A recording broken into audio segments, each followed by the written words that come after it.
মদিনায় এমনভাবে আক্রমণ করা হয়, গণহত্যা চালানো হয়, অসংখ্য সাহাবীকে হত্যা করে দেওয়া হয়, সেখানে গণধর্ষণ চালানো হয়। যারা প্রশংসা করে তাদেরকে বলবো, ভাই আপনি দোয়া করেন আল্লাহ যেন ইয়াজিদের সঙ্গে আপনার হাসর করে, কিন্তু আমরা দোয়া করব আমাদের হাসরটা যেন হুসাইনের সঙ্গে হয়, আহলে বাইতের সঙ্গে হয়। আসসালামু আলাইকুম, ইন্নাল হামদুলিল্লাহ, আসসালাতু ওয়াসসালামু আলা রাসূলিল্লাহ, আম্মা বাদ। সুপ্রিয় দর্শক মণ্ডলী, পৃথিবীর খারাপ মানুষদের লিস্টে একজন মানুষের নাম আছে, সেই মানুষটি হলো ইয়াজিদ। সে সরাসরি ইসলাম অস্বীকার করেনি, কিন্তু ইসলাম বিরোধী অনেক কাজ করেছে।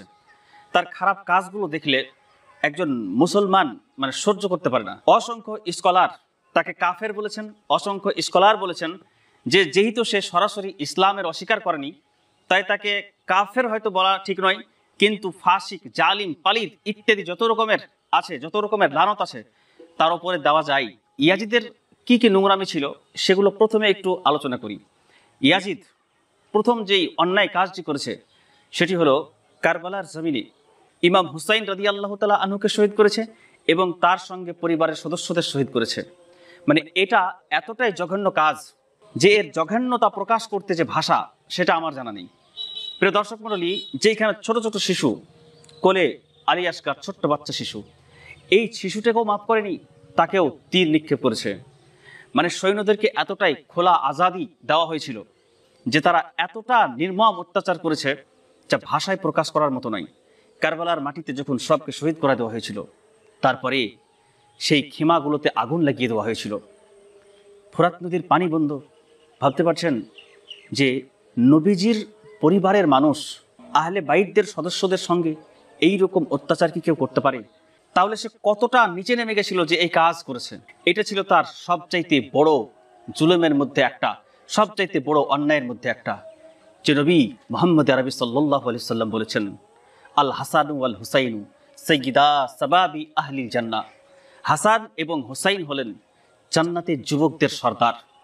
যে নবী মুহাম্মদ আরবি সাল্লাল্লাহু আলাইহি সাল্লাম বলেছেন যে মান আহাব্বাহুমা ফাকাদ আহাব্বানি, যারা দুজনকে ভালোবাসলো তারা আমাকে ভালোবাসলো। মান আবগাদাহুমা ফাকাদ আবগাদানি, যারা এই দুজনকে কষ্ট দিল তারা যেন আমাকে কষ্ট দিল। তাহলে হাসান হুসাইনকে কষ্ট দিলে নবীজিকে কষ্ট দেওয়া হয়। প্রিয় নবী সাল্লাল্লাহু আলাইহি ওয়াসাল্লাম যখন নামাজে সিজদা দিতেন, এই মতো অবস্থায় হাসান হুসাইন এসে ঘাড়ের উপরে চড়ে নিলে নবীজি সাল্লাল্লাহু আলাইহি সাল্লাম সিজদা থেকে মাথা উঠাতেন না। কেন? কারণ হাসান হুসাইন পড়ে যাবে আর ব্যথা পাবে, কষ্ট পাবে। নবীজি এটাও চাইতেন না। তাহলে এতটা ভালোবাসতেন। এই রকম ভালোবাসার মানুষদের সঙ্গে এই রকম জুলুম যে করেছে, তাহলে সেই লোকটা কতটা খারাপ হতে পারে একটু এটা আপনি চিন্তা করুন। তাহলে প্রথম যে খারাপ কাজ, ইয়াজিদ সবচাইতে বড় খারাপ কাজের অন্তর্ভুক্ত। লিস্টে অনেক খারাপ কাজ রয়েছে, তার মধ্যে 3টে খারাপ কাজ সবচাইতে বড়। একটা হলো হুসাইন রাদিয়াল্লাহু তাআলা আনহু এবং তার পরিবারের মানুষদের কারবালায় শহীদ করে দেওয়া। এটা হলো সবচাইতে জঘন্য কাজের মধ্যে একটি। তারপরে দ্বিতীয় যেটা জঘন্য কাজ সেটা হলো মদিনায় আক্রমণ। মদিনায় এমনভাবে আক্রমণ করা হয়, গণহত্যা চালানো হয়, অসংখ্য সাহাবীকে হত্যা করে দেওয়া হয়, সেখানে গণধর্ষণ চালানো হয়। সেইখানে নির্মমভাবে লুট করা হয়, নির্মমভাবে হত্যা করা হয়। যত রকমের অত্যাচার মদিনায় চালানো হয়। তো মদিনায় যে নিকৃষ্ট ঘটনা ঘটিয়েছিল, এই ঘটনাটির একটি নাম দেওয়া হয়েছে ওয়াকাতুল হাররা। প্রিয় দর্শক মণ্ডলী, মদিনা একটা পবিত্র জায়গা যেখানে নবীজি সাল্লাল্লাহু আলাইহি ওয়াসাল্লাম থেকেছেন, সাহাবায়ে কেরাম যেখানে থেকেছেন। এই রকম একটা পবিত্র ভূমিতে যদি এই রকম অত্যাচার চালাতে পারে, সেইখানে মানুষদের অর্থ সম্পদ লুট করতে পারে, সেইখানে গণধর্ষণ চালাতে পারে, সাহাবীদের হত্যা করতে পারে, তাহলে মদিনায় এই রকম নোংরা ঘটনা ঘটাতে পারে যেই ব্যক্তি, তাহলে সে কত নিকৃষ্ট ব্যক্তি হতে পারে একটু চিন্তা করুন। তাহলে দুটো, একটা কারবালায় শহীদ করে দেওয়া হুসাইন রাদিয়াল্লাহু তাআলা এবং পরিবার সহ, এবং দ্বিতীয় নাম্বার নোংরামি কাজ হলো যে মদিনায় আক্রমণ করা একটা পবিত্র ভূমিতে। মদিনা শরীফে যখন আক্রমণ করেছিল, আক্রমণটা তো একটু সাধারণ ছিল না, সেইখানে আক্রমণটা ছিল অনেক ভয়ানক আক্রমণ। মসজিদে নববী, যেখানে কখনো আজান বন্ধ হয়নি, যেখানে কখনো নামাজ বন্ধ হয়নি, যেখানে কখনো জামাত বন্ধ হয়নি, এই মসজিদে নববীর আজান বন্ধ হয়ে যায়, নামাজ বন্ধ হয়ে যায়, মানুষ আর আসে না, এমনভাবে অত্যাচার চালিয়েছিল। এবং মদিনার পাক মসজিদে নববীতে ঘোড়া পর্যন্ত বেঁধেছিল। সাঈদ বিন মুসাইয়্যিব রাদিয়াল্লাহু তাআলা আনহু, তিনি নবী সাল্লাল্লাহু আলাইহি সাল্লামের রওজার পাশে লুকিয়েছিলেন। তিনি বলতেন, মসজিদে নববীতে আজান বন্ধ, আকামত বন্ধ, নামাজ বন্ধ, আমি লুকিয়েছিলাম নবীজির রওজার পাশে, সেইখানে নামাজের সময় হলে আজানের শব্দ আসতো নবীজির পবিত্র রওজা মুবারক থেকে। সুন্দরভাবে এই ঘটনাটি বর্ণিত হয়েছে। তাহলে মদিনায় এইরকম নির্মম অত্যাচার চালিয়েছে যেই ব্যক্তি, সেই ব্যক্তি কখনো ভালো হতে পারে না। তাহলে কতটা নির্লজ্জ, কতটা খারাপ মানুষ হলে এই কাজ করতে পারে, একটু চিন্তা করুন।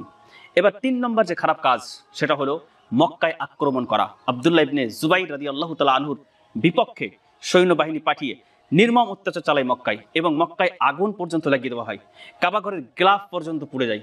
তাহলে যেই মানুষটা নবী সাল্লাল্লাহু আলাইহি সাল্লামের পরিবারের মানুষদের হত্যা করে, যেই মানুষটা নবীজির পবিত্র ভূমি মদিনায় আক্রমণ করে এবং মদিনার ক্ষতি করে, যেই মানুষটা কাবা পবিত্র ঘর, এ আল্লাহর ঘর বাইতুল্লাহ, পৃথিবীর প্রথম ঘর, যেই দিকে মুখ করে পৃথিবীর সব মুসলমানরা, লক্ষ লক্ষ কোটি কোটি মুসলমান যেই দিকে মুখ করে নামাজ আদায় করে, সেই জায়গাতে আক্রমণ করেছে, তাহলে ভাবেন এই মানুষটা কতটা খারাপ হতে পারে। তো আমাদের সমাজে কিছু মানুষ এখনো রয়েছেন যারা ইয়াজিদের প্রশংসা করে, যে ইয়াজিদের কোনো দোষ ছিল না।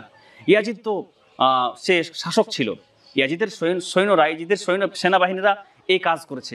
আল্লামা জালালউদ্দিন সুয়ুতী রহমাতুল্লাহ আলাই তারিখুল খুলাফা গ্রন্থের ভিতরে স্পষ্ট উল্লেখ করেছেন যে ইয়াজিদ নিজে আদেশ দিয়েছিল যে হোসাইনের সঙ্গে যুদ্ধ করো। আচ্ছা বলুন তো, যুদ্ধ করতে গেলে যদি হোসাইন যুদ্ধ করতে যেতেন, তাহলে তিনি সঙ্গে কি সেনাবাহিনী নিয়ে যেতেন না?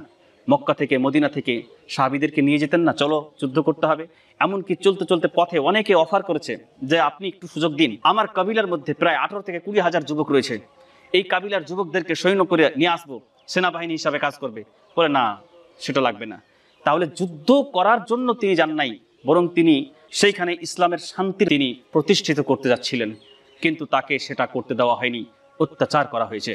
প্রিয় দর্শক মণ্ডলী, এই যে ইমাম হোসাইনের পক্ষ না নিয়ে ইয়াজিদের পক্ষ নেই, এইরকম মানুষগুলো এখনো পৃথিবীতে আছে। তারা বলে উনি গেলেন কেন? হ্যাঁ, ইয়াজিদ দোষ ছিল না, ইয়াজিদ তো সিরিয়ায় ছিল, সেই সময় কি করে হলো, ইত্যাদি ইত্যাদি বিভিন্ন রকম কথা বলে। তো যারা এখন বর্তমানে ইয়াজিদের প্রশংসা করছে, এখন এরা আলে ইয়াহুদের প্রশংসা করছে। এরা সেই নিরীহ মুসলমানদের বিপক্ষে গিয়ে আলে ইয়াহুদের প্রশংসা করছে, যারা ইয়াজিদের প্রশংসা করছে। সেই জন্য এই সমস্ত মানুষ থেকে দূরে থাকতে হবে, এই সমস্ত মানুষকে চিনে রাখতে হবে। তো প্রিয় দর্শক মণ্ডলী, ইয়াজিদের যারা প্রশংসা করবে তাদের সঙ্গে আমাদের কোনো সম্পর্ক নেই। আমরা হলাম হুসাইনি। যারা প্রশংসা করে তাদেরকে বলবো, ভাই আপনি দোয়া করেন আল্লাহ যেন ইয়াজিদের সঙ্গে আপনার হাসর করে, কিন্তু আমরা দোয়া করব আমাদের হাসরটা যেন হুসাইনের সঙ্গে হয়, আহলে বাইতের সঙ্গে হয়, নবী প্রেমিকদের সঙ্গে হয়, আপনাদের হাসরটা যেন ইয়াজিদের সঙ্গে হয়। বাস এই দোয়া আপনি একবার করুন। আর পরিবারে যদি কোনো শিশু জন্ম নেয়, তাহলে তার নামটা ইয়াজিদ রাখুন। তাহলে বলবো যে হ্যাঁ, আসলে আপনারা ইয়াজিদ প্রেমী, এটা প্রমাণিত হয়েছে। মুখে বলে এইভাবে লাভ নেই। মুসলমানদের মধ্যে বিভ্রান্তি ছড়াবেন না। ইয়াজিদ জঘন্য লোক ছিল, খারাপ লোক ছিল। ইয়াজিদ সম্পর্কে কোনো রকমের আমাদের মায়া দয়া নাই। ইয়াজিদ সম্পর্কে আমরা কোনো রকমের প্রোটেকশন দিতে পারবো না। আমরা হুসাইনি হয়ে থাকতে চাই। আসসালামু আলাইকুম।